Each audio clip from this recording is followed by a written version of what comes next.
پرانے زمانے کی بات ہے، بخارا میں ایک بہت پرانا قصبہ تھا۔ اس قصبے میں ایک نیک دل نوجوان فارس بن زید رہتا تھا۔ وہ لکڑی تراشنے کا ہنر جانتا تھا۔ اس کے ہاتھوں میں محنت کی لکیریں تھی، مگر دل ایمان سے منور تھا۔ اس کی زندگی کا سب سے قیمتی سرمایہ اس کی بیوی عالیہ تھی، نرم دل، باحیا، عبادت گزار اور شوہر پر فدا۔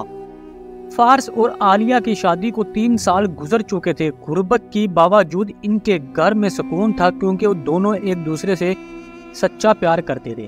عالیہ اکثر کہا کرتی تھی، فارس، غربت بری نہیں ہوتی، دل کا غریب ہونا برا ہوتا ہے۔ جب اللہ ہمارے ساتھ ہے تو ہمیں کس بات کا خوف ہے؟ فارس مسکرا کر جواب دیتا، تو میرا سب سے بڑا سکون ہے۔ عالیہ، اللہ ہر انسان کو تجھ جیسی صابر بیوی دے۔ فارس دن رات محنت کرتا، مگر جو تھوڑا بہت ملتا وہ عالیہ کے ہاتھ میں رکھ دیتا، خود اکثر بھوکا رہتا۔ ایک شام وہ جنگل سے تھکا ہارا واپس آیا۔ عالیہ نے پوچھا، آج کچھ ملا؟ فارس نے جھک کر ایک ٹوکری آگے رکھ دی جس میں چند خشک لکڑیاں تھیں۔ فارس کہنے لگا، بس یہی رزق ملا ہے۔ عالیہ نے خاموشی سے چولہا جلایا، پانی میں تھوڑی سی دال ڈالی اور کہا، اللہ برکت ڈالے گا۔ اس رات جب وہ دونوں سونے لگے تو باہر بارش لگی ہوئی تھی۔ اچانک دروازے پر دستخط ہوئی۔ فارس نے دروازہ کھولا، باہر ایک اجنبی عورت کھڑی تھی، بارش میں بھیگی ہوئی، کانپتی ہوئی۔ کہنے لگی، میں مسافر ہوں، راستہ بھٹک گئی ہوں، مجھے پناہ دے دو۔ عالیہ نے فوراً کہا، آؤ بہن، اندر آؤ، یہ گھر چھوٹا ہے مگر دل بڑا ہے۔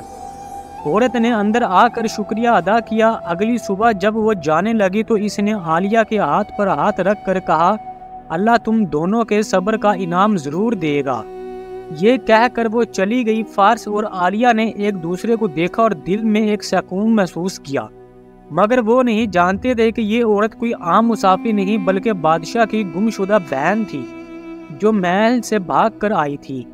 چند دن بعد گاؤں میں سپاہی آئے، اعلان ہوا کہ جو کوئی بادشاہ کی بہن کو محفوظ واپس لائے گا اسے انعام دیا جائے گا۔ فارس نے اللہ کا شکر ادا کیا کہ اس نے نیک کام کیا، مگر دل میں یہی کہا، ہم نے یہ کام انعام کے لیے نہیں، ایمان کے لیے کیا ہے۔ مگر آزمائش ابھی ختم نہیں ہوئی تھی۔ چند دن گزرے تھے کہ ایک صبح قصر بخارا سے سپاہی فارس کے دروازے پر آئے۔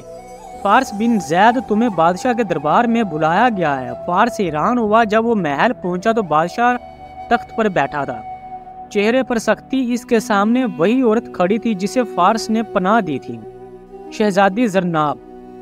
بادشاہ نے گرجتی آواز میں کہا، شہزادی کہتی ہے تم نے انہیں رات بھر قید رکھا اور سوال جواب کیے، ایک عام آدمی کی یہ جرت کیسے ہوئی؟ فارس سن کر حیران ہو گیا، جہاں پناہ میں تو انہیں اپنی بیوی کے ساتھ گھر میں عزت و احترام سے رکھا تھا۔ عالیہ کی آنکھوں میں سے آنسو بہہ نکلے، جہاں پناہ میں گواہ ہوں، میرے شوہر نے ایسا کچھ نہیں کیا۔ مگر بادشاہ نے سخت لہجے میں کہا، ثبوت دو۔ ثبوت کہاں سے لاتے؟ فارس کو قید خانے میں ڈال دیا گیا۔ عالیہ پر گاؤں والے باتیں بنانے لگے، یہ وہی عورت ہے جو شہزادی کے معاملے میں ملوث تھی۔ عالیہ دن رات اللہ سے دعا کرتی رہی، یا رب میرے شوہر بے گناہ ہیں۔ مہینے گزر گئے، فارس قید میں اور عالیہ تنہا رہتی رہی۔ ایک رات عالیہ نے خواب میں دیکھا، وہی شہزادی زرناب رو رہی تھی، میں نے غلط الزام لگایا تھا، اللہ مجھے معاف نہیں کرے گا جب تک میں فارس سے معافی نہ مانگ لوں۔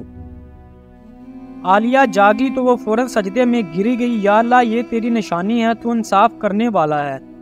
اگلی صبح محل میں شور مچ گیا، شہزادی شدید بیمار ہو گئی تھی۔ اس نے بادشاہ سے کہا، میں نے جھوٹ بولا تھا، فارس بے گناہ ہے، میں نے خوف کے مارے سچ چھپا لیا تھا۔ بادشاہ کے چہرے کا رنگ اڑ گیا۔ اس نے فوراً حکم دیا کہ فارس کو رہا کیا جائے۔ شہزادی زرناب نے فارس اور عالیہ سے معافی مانگی۔ بادشاہ نے کہا، میں شرمندہ ہوں، اگر آپ چاہو تو کچھ خزانہ لے لو، چاہو تو محل کی کچھ زمین۔ فارس نے سر جھکا کر کہا، جہاں پناہ مجھے صرف ایک چیز چاہیے، میری عزت واپس کر دو، میری بیوی کے آنسو خوشی میں بدل دو۔ بادشاہ کی آنکھیں بھر آئی۔ اس نے فوراً اعلان کیا کہ فارس کو سلطنت کے سب سے بڑے لکڑی تراش کارخانے کا سردار مقرر کیا جائے۔ عالیہ محل کی درزیوں کی نگران بن گئی۔ زندگی دوبارہ سنورنے لگی، مگر فارس کے دل میں ایک خوف بیٹھ گیا، اگر آزمائش دوبارہ آ گئی تو، اگر میں صبر میں کمزور پڑ گیا تو اور ایک دن وہی ہوا، خزانے کے کچھ سکے گم ہوئے اور نام فارس کا آ گیا، مگر اس بار وہ خاموش رہا۔ اللہ بہتر جانتا ہے، اگر کبھی دل میں لالچ آیا ہو تو میں توبہ کرتا ہوں۔ رات کو وہ مسجد گیا، تنہائی میں رو کر دعا کی، یا رب اگر یہ میرا امتحان ہے تو مجھے ہمت دے۔ اسی رات محل میں بادشاہ کا خزانچی رنگے ہاتھوں پکڑا گیا۔ بادشاہ خود مسجد آیا، فارس کے قدموں میں گر گیا، تم سچے ہو، ہم خطا کار ہیں۔ فارس نے کہا، میں کسی سے بدلہ نہیں چاہتا، میں صرف شکر گزار ہوں۔ اللہ نے میرا صبر قبول کیا، میری توبہ سن لی۔ وقت گزرتا گیا، فارس اور عالیہ کے گھر میں اب سکون تھا، ایمان کی روشنی تھی۔ عالیہ کو ایک بیٹا پیدا ہوا۔ فارس اکثر اسے دیکھ کر کہتا، بیٹے دنیا میں سب کچھ مل سکتا ہے مگر ایمان اور صبر کے خاص انعام ہیں۔ ایک دن شہزادی زرناب ان کے گھر آئی، چہرے پر عاجزی تھی۔ مجھے سکون نہیں ملتا فارس، تم دونوں نے جو صبر دکھایا وہی میری نجات کا ذریعہ ہے، مجھے دعا دو کہ اللہ میری توبہ قبول کرے۔ عالیہ مسکرا کر بولی، شہزادی جب انسان سچی توبہ کرتا ہے تو اللہ اس کا دل نرم کر دیتا ہے، تمہاری آنکھوں کے آنسو تمہاری بخشش کی دلیل ہے۔ کچھ سال بعد فارس اور عالیہ نے گاؤں میں ایک بڑا مدرسہ تعمیر کرایا جس کا نام دارالصبر التوبہ رکھا گیا۔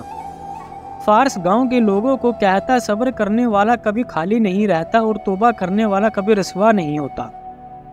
پوری کہانی سننے کے لیے آپ سب دوستوں کا بہت شکریہ۔ آپ کو یہ کہانی کیسی لگی پلیز کمنٹس میں اپنی رائے دیں، اور ہمارا channel story T V official کو سبسکرائب کریں، بیل آئیکن کا بٹن دبائیں تاکہ ہر آنے والی نئی ویڈیو بآسانی آپ تک پہنچتی رہے۔